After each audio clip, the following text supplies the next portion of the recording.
This is The Grip by The Plenteous Life. Boredom, where your best work begins. Protect your peak creative state. Welcome back to The Grip. I'm Becky Henderson, founder and principal coach of The Plenteous Life. History's most original thinkers had one thing in common: a calendar with space in it. Edison filed more than 1,000 patents: the light bulb, the phonograph, the motion picture camera.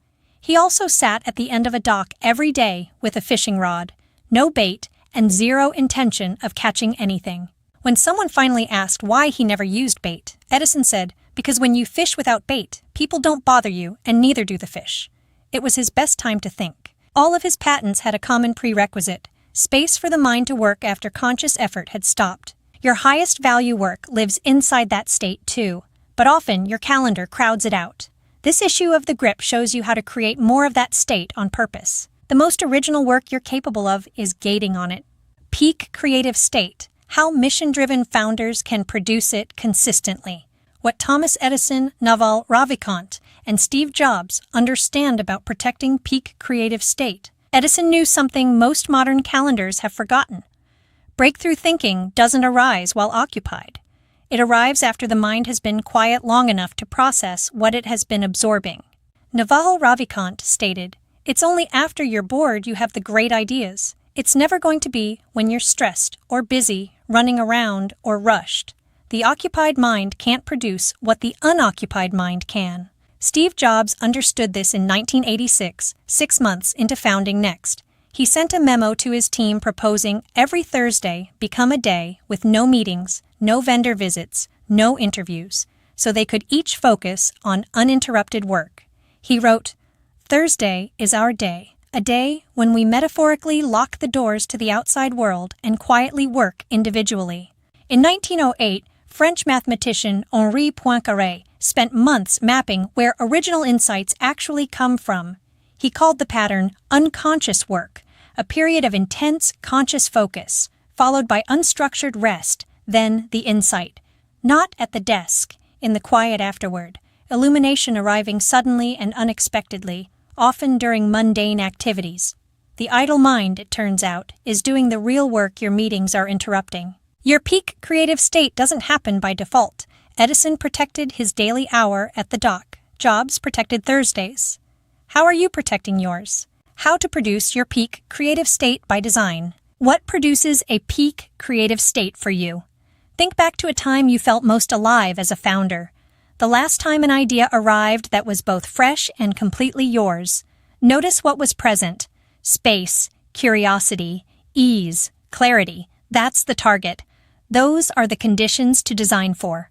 Then schedule that time on your calendar. No client calls, no internal meetings, no deliverables or obligations. Designated open space. I keep one day like this every week. It doesn't look like work. It is where my clearest work originates. Retreats, vacations, and sabbaticals are all useful, but the point of this design is frequency. If a full day isn't doable, schedule blocks of 1 to 3 hours. Protect it the way you protect a board meeting. Close the email. Set boundaries with those that would otherwise interrupt. Give your mind room to be bored. Here's how other leaders have designed theirs. Jeff Weiner, LinkedIn, blocks 90 to 120 minutes of unlabeled, agenda-free time on his calendar every day, specifically for thinking rather than executing. The key to time management is carving out time to think, as opposed to constantly reacting.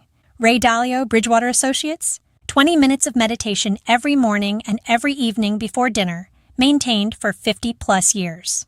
Great ideas hit you during meditation because you're tapping into your subconscious, where your creativity tends to thrive. Mark Andreessen, Netscape, Andreessen Horowitz, labels free blocks on his calendar alongside meetings, protecting unstructured thinking time by scheduling it explicitly. Free time is critical because that's the release valve.